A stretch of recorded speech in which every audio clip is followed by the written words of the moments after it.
In this video, we're looking at the proposed ban on anyone under the age of 22 receiving extra money, extra support for being signed off sick. So you can be signed off sick, but you won't get any extra help if you're under the age of 22. And that's especially if it involves mental health. Now here's the full transcript of the welfare announcement yesterday, including responses from MPs, and we can search actual words and stuff as well, so we can make sure we see what people actually think about this and what's going to be done. So here Liz made the announcement saying, "We will consult on delaying access to the health top-up in universal credit until someone is age 22. So they're consulting on it. They haven't done it yet. They really want to, they're planning to, and they're trying to figure out how they're actually going to do it.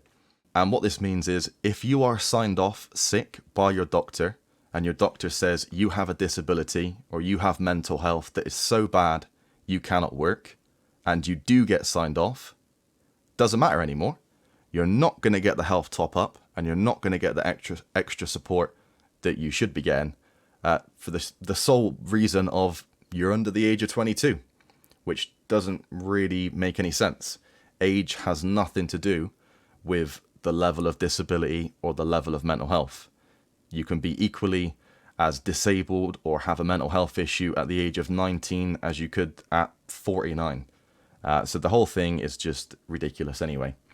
But then Liz says she's going to reinvest all these savings in not paying people extra money that deserve it into work support and training opportunities. Not a single mention of mental health support and actual help.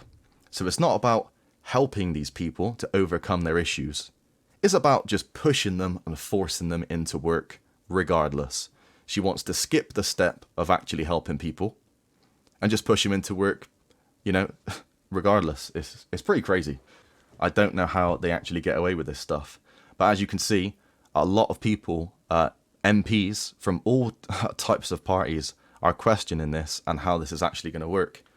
And this MP says, "I note that Liz, is consulting on delaying access to the health top-up in UC into the age of 22.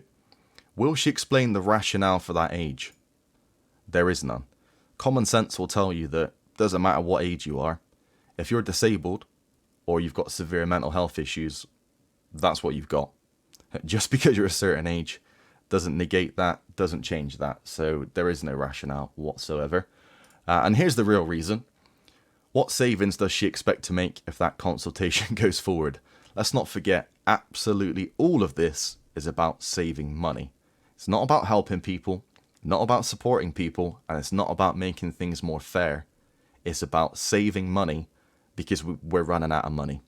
And we're running out of money because we're not taxing the billionaires. They're getting off scot-free. They're using the country as a playground. They're using our infrastructure and our roads to generate money. They're not contributing back to that. And so everything's falling apart. But instead of doing a wealth tax, like literally pretty much every MP is asking them, it comes up again and again and again and again. Why not just do a simple wealth tax? The disabled are feeling disregarded and scapegoated. That's exactly what's happening. Many MPs, even from Labour themselves, are saying, why don't we just look at a wealth tax? Why are we attacking the most vulnerable? And again, this is, many MPs from all different parties questioning what is going on. Why are we attacking pensioners, the elderly, the sick, the disabled, the young? Anyone but the super rich. It's almost as if Labour has been bought and paid for by the recent donations from tax avoiding billionaires. Imagine that. That's just what the Conservatives used to do. But anyway, carrying on. Where were we? Liz's response to this was, on delaying access to the health top-up for people under 22, there will be a specific exemption for those who are never able to work because their disability is so severe. Now that's great. That's expected, obviously. But this is kind of making it quite clear that unless it's lifelong, severe disability, Liz doesn't think it's important. And she's made it quite clear in many times where she's mentioned it before.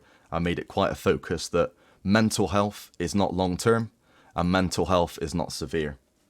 So basically, you ain't going to get signed off for it.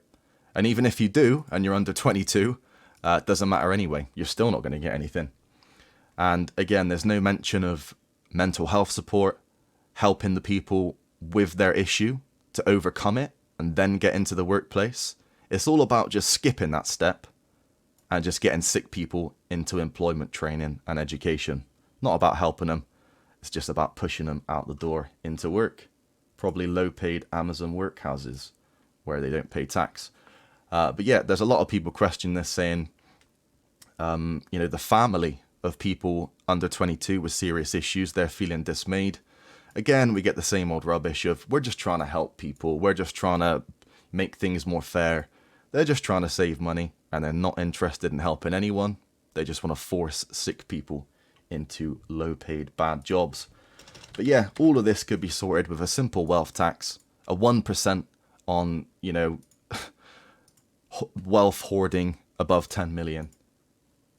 Or 2%, it would raise 24 billion.